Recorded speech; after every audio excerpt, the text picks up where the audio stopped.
wabarakatuh. Salam sejahtera bagi kita semua. Perkenalkan, nama saya Apoteker Meita Ayudityawati dengan NIDN 0428058102. Saya adalah dosen tetap di Universitas Yayasan Imam Bonjol Majalengka dengan fokus keilmuan di bidang farmasi klinis dan komunitas. Video ini merupakan bagian dari pernyataan diri dalam Ujuk Tridharma Perguruan Tinggi. Pada video PDD UK TPT ini saya akan memaparkan unjuk kerja saya di bidang pendidikan dan pengajaran. Pada kesempatan ini saya akan menjelaskan secara singkat teori tentang psikologi komunitas dan konseling farmasi pada semester 6 yang dirancang menggunakan pendekatan OB, Outcome Based Education, serta berpusat pada mahasiswa. Nah, mata kuliah ini bertujuan agar mahasiswa menguasai konsep teoritis ilmu kefarmasian terkait pelayanan kefarmasian atau pharmaceutical care, kemudian komunikasi terapeutik dan psikologi perilaku pasien, dan menjamin keselamatan pengobatan. Serta secara spesifik, capaian yang ditetapkan adalah mahasiswa mampu menganalisis dan mengatasi masalah kepatuhan atau adherence pasien dalam penggunaan obat. Materi pokok yang dipelajari selama 14 pertemuan di luar jam UTS dan UAS. Proses pembelajaran menggunakan metode tatap muka untuk mengasah hard skill serta metode role play atau bermain peran, konseling dan analisis kasus untuk memperkuat soft skill mahasiswa, komunikasi efektif mahasiswa. Kemudian aspek penilaiannya terdiri dari kehadiran, pretest, post-test, dan tugas 20%, ujian tengah semester 30%, dan ujian akhir semester 30%. Dalam video ini saya akan menguraikan prinsip delivery, interaction, dan assessment yang saya terapkan sehari-hari. Selanjutnya saya akan menampilkan video pembelajaran secara luring pada topik kepatuhan atau adherence. Selamat menyaksikan.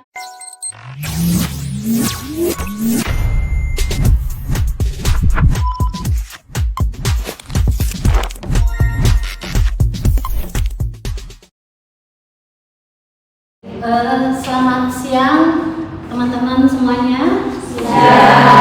Assalamualaikum warahmatullahi wabarakatuh. Waalaikumsalam warahmatullahi wabarakatuh. Ini kita mata kuliah psikologi komunikasi dan konseling farmasi, betul ya? Betul ya. Sebelum kita ke materi ya yang untuk psikologi komunikasi dan konseling farmasi, absen dulu ya untuk kehadiran hari ini. Ya, untuk absensinya Nabila ada hadir, kemudian Siti Ridatul hadir, Dea Putri Nur Aida hadir, oke, Gita Abia hadir, kemudian Delia Amara hadir. Nanti ini hari ini ada yang tidak hadir? Hadir semua, oke, hadir semua, alhamdulillah. Sekarang berarti dalam keadaan sehat semuanya ya? Sehat. Oke, sebelum ke materi ya, berdoa dulu ya. Sebelum ke materi kita berdoa menurut kepercayaannya masing-masing. Berdoa dimulai. Doa selesai. Oke. Untuk ke materi yang hari ini pertemuan kedua ya, kita masuk ke topik psikologi kepatuhan adherence. Kemarin kan minggu kemarin, pekan kemarin kita sudah membahas tentang apa itu psikologi dan komunikasi. Ada yang masih ingat psikologi itu apa? Ada yang masih ingat psikologi? Tadi? Perilaku atau tindakan. Ya, perilaku atau tindakan emosional. Ya, itu adalah psikologi. Ya. Nah, ini sekarang kita akan membahas tentang psikologi kepatuhannya di dalam pengobatan farmasi. Ya. Nah, ini kayaknya nggak konsentrasi. Ya, sebelum ke materi inti, ya kita akan melakukan ice breaking dulu nih. Ya, biar konsentrasi. Tadi tanya pada diam. Ya, makanya ice breaking. Coba acungkan tangan satu, acungkan. Ya, semuanya bisa ikutin saya. Oke, acungkan tangan, kemudian putar searah jarum jam. Ya, putar pelan, kemudian keras, yang keras, pelan lagi, terus keras, terus tangannya letakkan di dagu. Wah, ada yang banyak yang tidak konsentrasi. Ya, langsung kesiniin. Ya, ada yang di hidung, ada yang kesiniin. Jadi tidak konsentrasi. Baik, nanti mudah-mudahan ibu yang menjelaskan, kalian bisa konsentrasi ya. Oke, psikologi kepatuhan adherence. Dari psikologi kepatuhan adherence, tujuan pembelajarannya yaitu agar mampu ya menganalisis faktor-faktor psikologis yang mempengaruhi kepatuhan minum obat atau medication adherence. Ya, ruang lingkup materi yang kita akan pelajari hari ini adalah paradigma kepatuhan, kemudian head spirit model, theory of range behavior, sama faktor multidimensional ketidakpatuhan dan dampak klinis ekonomi. Ya, ini pengertian dulu, pengertian dari ini kepatuhan. Ya, jadi kepatuhan itu dibagi menjadi dua. Ya, patuh itu psikologi kepatuhan. Berarti kan tindakan, ya tindakan apa yang disampaikan oleh tenaga medis. Ini ada dua jenis ya, compliance dan adherence. Kalau compliance dia kepatuhannya lebih pasif, sedangkan adherence dia kepatuhannya aktif. Jadi perbedaannya kalau compliance dengan adherence itu berbeda ya. Jadi hanya satu arah kalau compliance. Kalau adherence dua arah. Jadi kalau compliance si pasien itu patuh ketika disuruh oleh tenaga kesehatan. Jadi ketika tenaga kesehatan itu tidak mengawasi lagi pasiennya, maka tidak akan patuh ya. Sedangkan kalau adherence itu dua pihak, pasien center ya. Jadi pasien center, jadi kita ngasih terapi ke pasien itu nanti atas keputusan bersama, bukan kita menyuruh ya. Jadi itu perbedaan dari compliance dan adherence itu ya. Kemudian ini ada metode Hertz-Belief Models. Ini Hertz-Belief Model ini adalah model keyakinan ya. Jadi kepatuhan itu, faktor-faktor yang mempengaruhi kepatuhan pasien itu ada dua model. Salah satunya ini Hertz-Belief Model ya. Hertz-Belief Model ini dia dikembangkan pada tahun 1950-an oleh Irving Ronstadt untuk memahami mengapa seorang tidak menggunakan layanan kesehatan. Nah, kalau dulu HBM ini digunakan untuk pasien yang tidak menggunakan layanan kesehatan. Kemudian seiring dengan waktu berjalan, akhirnya dipakai untuk melihat keyakinan, persepsi pasien. Ya, persepsi pasien bahwa walaupun misalkan obat yang diberikan oleh pasien itu obat mahal, ya obat yang paling bagus di dunia, tetapi pasien itu tidak patuh, ya pasti apa akan yang terjadi? Gagal terapinya, ya gagal terapinya. Kayak ini pakai Hertz-Belief Model ini, kita seorang farmasis harus tahu persepsi atau keyakinan pasien yang ada di dalam hati pasien itu. Ya, nah ini dibagi menjadi Hertz Model itu ada keyakinan-keyakinan. Nah ini ada keyakinan susceptibility, ya kerentanannya, ada kerentanan. Ya, jadi kerentanan pasien itu ada keyakinan di diri pasien itu bahwa misalnya pasien hipertensi ya, pasien hipertensi itu dia takut akan apa dampaknya kalau hipertensi? Stroke ya. Kalau terjadi stroke ya, nah itu stroke dia menanamkan keyakinan atau kerentanannya di dalam hati itu.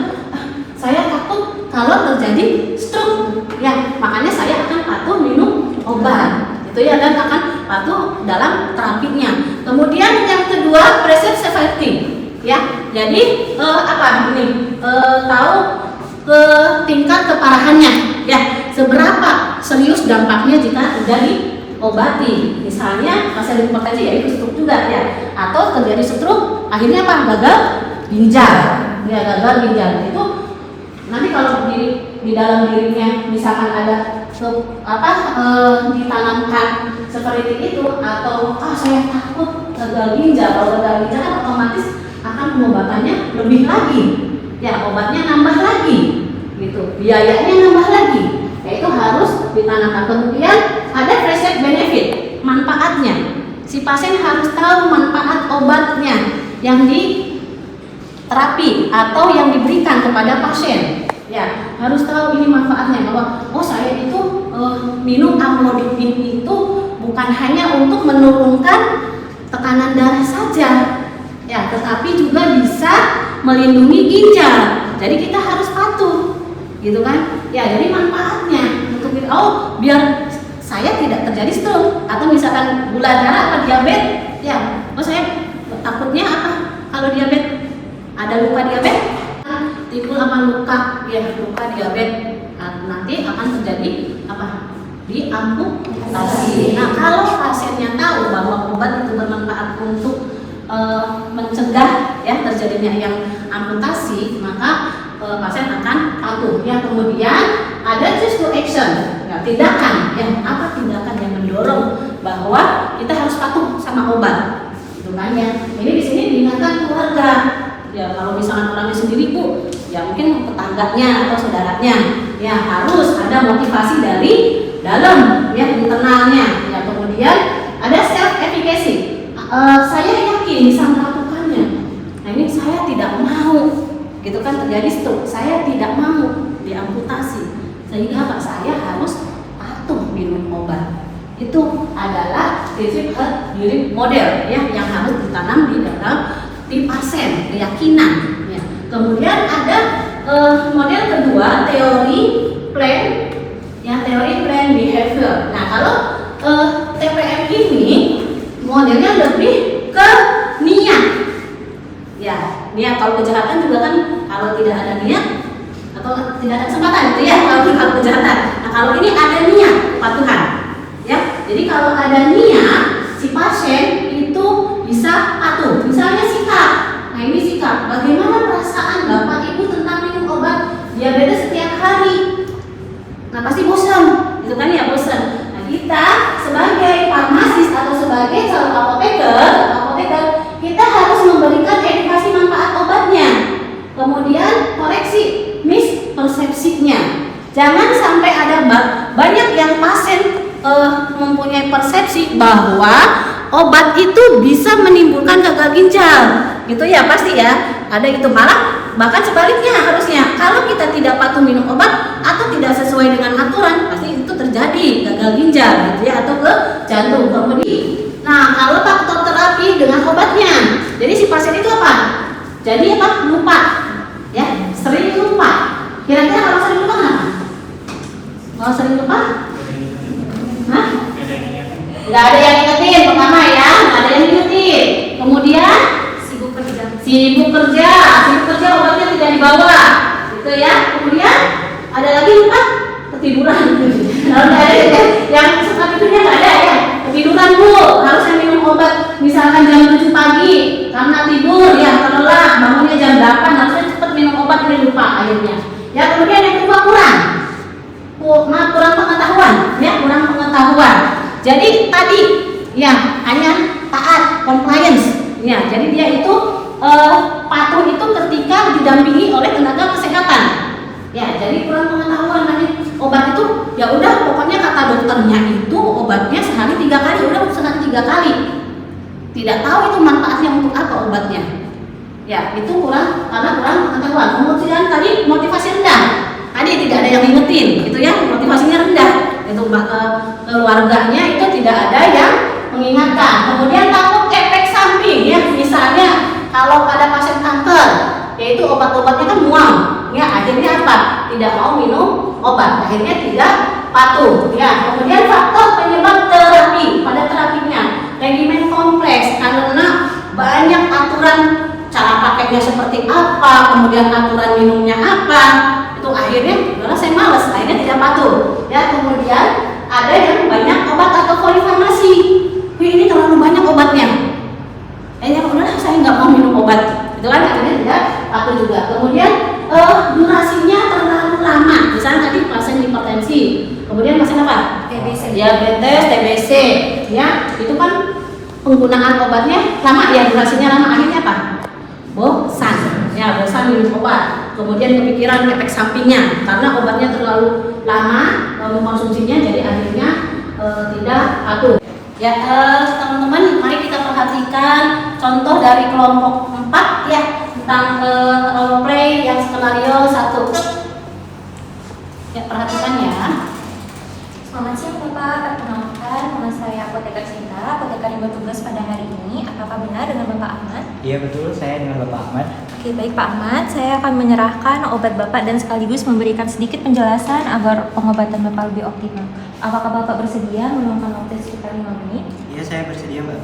Oke, sebelum saya jelaskan mengenai obatnya, saya mau bertanya lebih dulu. Dari catatan resep, seharusnya obat ini digunakan sekitar 3 bulan, tapi Bapak baru datang lagi sekarang. Apakah boleh saya tahu apa yang menyebabkan Bapak jarang minum obat? Kebetulan saya minum obatnya tuh kalau pusing saja, Mbak. Jadi kalau nggak pusing obatnya nggak saya minum. Oke, selain itu, apakah Bapak merasakan efek yang tidak nyaman selama menggunakan omnidipinnya? Ada, Mbak, paling kaki saya bengkak.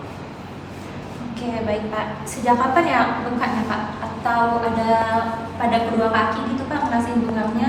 Terus apakah disertai sesak napas atau nyeri dada? Kurang lebih beberapa minggu lalu setelah minum obat. Untuk keluhannya sih bengkak saja, Mbak. Tidak ada keluhan lainnya. Oke, baik Pak. Terima kasih informasinya. Di rumah, apakah ada anggota keluarga yang membantu mengingatkan Bapak untuk minum obat atau menemani saat kontrol ke dokter? Tidak ada, Mbak. Kebetulan saya tinggal sendiri di rumah. Oke, baik. Berarti untuk minum obatnya Bapak bisa setel alarm ya untuk kedepannya. Pak Ahmad, saya ingin menjelaskan sedikit ya. Tekanan darah tinggi atau hipertensi itu sering disebut sebagai penyakit tanpa gejala. Artinya, walaupun Bapak merasa sehat dan tidak pusing, tekanan darah bisa saja tetap tinggi. Nah, makanya amlodipin itu harus diminum setiap hari sesuai anjuran dokter, bukan cuma saat pusing. Obat ini bekerja menjaga tekanan darah tetap stabil sehingga pembuluh darah tidak terus-menerus mendapat tekanan yang tinggi. Oh, begitu, Mbak. Berarti kalau misalkan saya nggak pusing juga harus tetap minum obat ya? Benar Pak, kalau obat sering dilewatkan atau dihentikan sendiri, tekanan darah bisa kembali naik tanpa disadari. Kalau berlangsung lama, risikonya bisa menyebabkan stroke, serangan jantung, gagal ginjal, dan gangguan penglihatan. Makanya penting untuk tetap minum obat secara rutin meskipun Bapak merasa tidak ada keluhan. Oh, begitu, Mbak. Baru tahu saya kalau itu berbahaya. Nah, untuk kaki yang bengkak itu memang salah satu efek samping dari amlodipin. Hal yang bisa Bapak lakuin yang pertama, jangan menghentikan obat sendiri tanpa konsultasi dengan dokter. Saat istirahat, usahakan kaki sedikit ditinggikan. Yang ketiga, hindari berdiri terlalu lama bila memungkinkan. Lalu yang keempat, tetap kontrol sesuai jadwal agar dokter dapat mengevaluasi apakah obat perlu disesuaikan atau diganti. Nah, jika bengkaknya semakin berat, rasa nyeri atau disertai sesak napas, segera dikontrol ke dokter atau ke fasilitas kesehatan. Oke, berarti saya akan kembali, kemudian saya akan kontrol juga. Nah, baik Pak, mungkin itu aja yang bisa saya sampaikan. Apakah ada yang ingin ditanyakan? Tidak ada, Mbak, kebetulan sudah cukup jelas. Oke, terima kasih ya Pak sudah bersedia berdiskusi hari ini. Bapak sudah mengambil langkah yang benar dengan datang ke klinik saya. Saya yakin Bapak mampu minum obat secara rutin dan menjaga kesehatannya Pak. Semangat ya Pak, kami siap membantu apabila Bapak memiliki pertanyaan atau mengalami keluhan selama menggunakan obat. Semoga tekanan darah Bapak segera terkontrol dan Bapak selalu diberikan kesehatan. Selamat siang. Baik, terima kasih, Mbak. Selamat siang kembali. Ya, itu adalah contoh simulasi ya. Itu kan udah ada BHM-nya, kemudian TPM-nya. Ya, tadi kan ada penggalian informasi ke si Bapak. Tadi kan harusnya 3 bulan gitu kan, yang 3 bulan harus sudah kembali. Kemudian apoteker mengasih informasi bahwa Bapak harus 3 bulan harusnya gitu kan menggali informasi kenapa baru datang setelah 6 bulan gitu kan ya. Kemudian ada apa lagi tadi? Penggalian informasi, kemudian Motivasi ada motivasi dari apotekernya ya. Motivasi apotekernya seperti apa tadi apotekernya? Ayo, perhatikan tidak? Motivasinya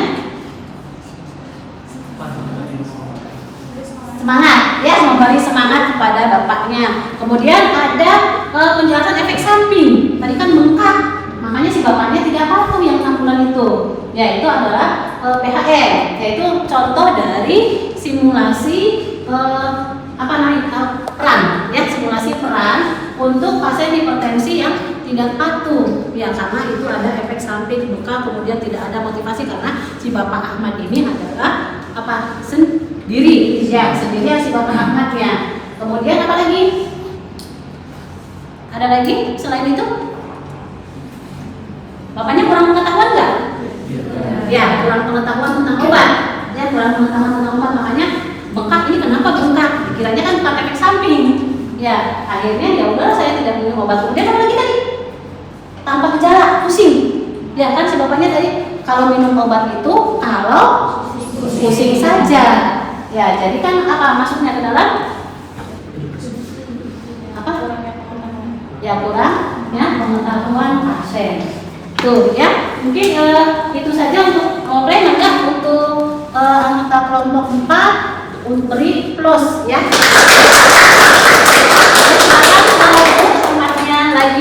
Terima kasih. Untuk pelajaran hari ini nanti akan ada tugas tadi kasus ya, lihat di LMS-nya masing-masing, dikumpulkan paling lambat sebelum pertemuan pekan depan. Ya, nah ini untuk menutup perkuliahan untuk hari ini, kita akan melakukan refleksi. Apa yang Ibu sampaikan, apakah kalian memperhatikan atau tidak? Tadi kan mungkin ngantuk ya, ada yang ngantuk, kemudian tidak mendengarkan lagi, melayang-layang kemana gitu kan pikirannya. Oke, refleksi pembelajaran. Apa hal yang penting yang Anda pelajari hari ini tentang psikologi kepatuhan? Apa yang pertama? Perbedaan apa? Compliance dan adherence. Ya, ada perbedaan. Ya, compliance apa? Ya, pasif. Ya, dia lebih pasif. Jadi kalau disuruh saja, gitu ya. Kemudian kalau adherence aktif. Ya, jadi ada komunikasi antara tenaga kesehatan dengan pasien. Ya, kemudian apa lagi yang perlu pelajari dalam tadi kepatuhan sekarang? Ada metode apa tadi?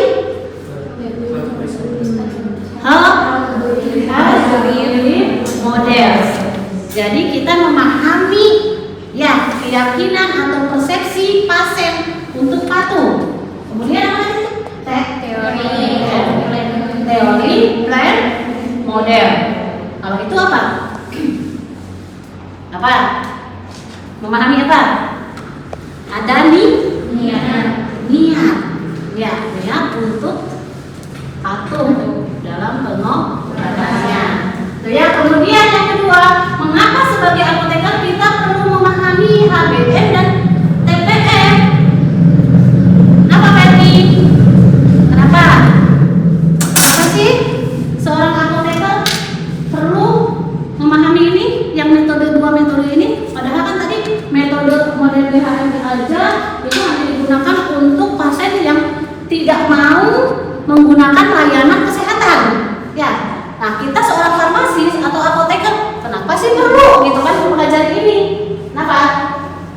Biar bisa mengidentifikasi keyakinan dari pasien dan juga pahami faktor-faktor yang mempengaruhi dari niat pasien sendiri. Ya, itu ya. Jadi kita bisa memprediksi, ya, memprediksi atau memahami apa yang diyakini oleh pasien. Model tadi kan si bapak tadi bengkak itu kenapa sih gitu, kenapa sih nggak sampai patuh gitu minum obat, ya. Sedangkan TPM-nya, nah niatnya itu, ya, bagaimana tindakannya pasien itu untuk patuh minum obat, itu makanya harus dipelajari dua metode ini. Kemudian bagaimana Anda akan menerapkan pengetahuan ini dalam praktek farmasi di masa depan? Ferdi bisa jawab atau Indri? Naila?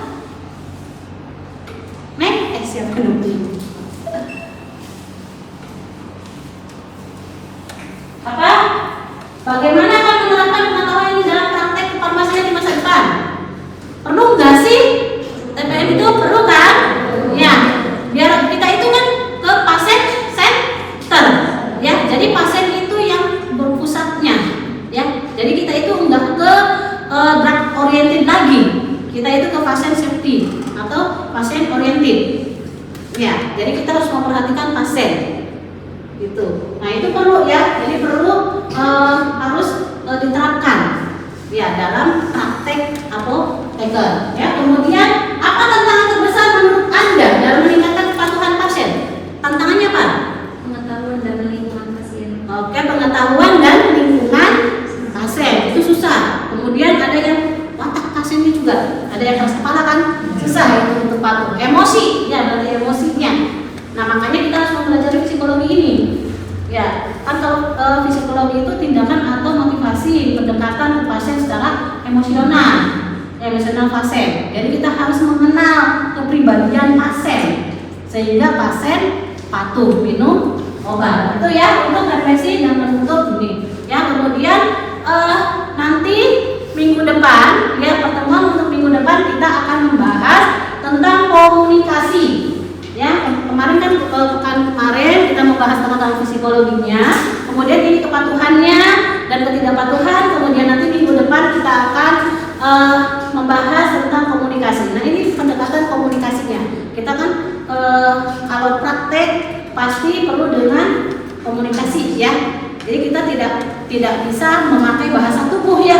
Kalau untuk praktek maupun di rumah sakit ataupun di klinik maupun di mana? Kalau kita praktek di mana? Apotek, puskesmas. Ya, walaupun di apotek dan puskesmas kita kan itu komunitas ya. Kita perlu adanya komunikasi. Nah, kita akan minggu depan akan mempelajari komunikasi verbal dan nonverbal, kemudian hambatan dalam komunikasi. Kemudian kita kalau menghadapi pasien yang tunarungu, kemudian apa lagi? Ada pasien yang apa lagi kalau tunarungu apa? Kurang pendengaran, ya. Kalau tidak bisa bicara, tuna bicara. Ya, nah itu nanti kita bahas lebih mendalam minggu depan, ya. Ada pertanyaan untuk materi hari ini? Cukup, oke, cukup. Alhamdulillah. Mudah-mudahan apa yang Ibu sampaikan bisa bermanfaat, ya. Sekian saja materi untuk hari ini. Mohon maaf jika ada materi yang belum tersampaikan. Wassalamualaikum warahmatullahi wabarakatuh. Waalaikumsalam warahmatullahi wabarakatuh. Terima kasih. Baru saja Anda menyaksikan cuplikan proses pembelajaran saya pada sesi kedua mata kuliah psikologi, komunikasi, dan konseling farmasi. Ya, pada topik psikologi ini kita membahas tentang kepatuhan adherence. Dalam sesi tersebut, mahasiswa diajak diskusi, bermain peran, dan tanya jawab. Ya, saya berharap cuplikan pembelajaran tersebut dapat memberikan gambaran yang nyata mengenai pendekatan yang saya terapkan dalam kelas yang tidak hanya berorientasi pada pemahaman teori, tetapi juga pada pengembangan kompetensi praktis dan kesiapan mahasiswa menghadapi suatu tantangan dalam praktek kefarmasian. Terima kasih saya sampaikan kepada Kemendikbudristek melalui Direktorat Jenderal Pendidikan Tinggi LLDikti Wilayah 4 Jawa Barat dan Banten, serta seluruh tim sertifikasi dosen 2026 atas kesempatan dan dukungannya. Saya juga mengucapkan terima kasih kepada pimpinan Universitas Imam Bonjol Majalengka, kolega dosen, serta semua mahasiswa yang telah kontribusi dalam proses pembelajaran ini. Wassalamualaikum warahmatullahi wabarakatuh.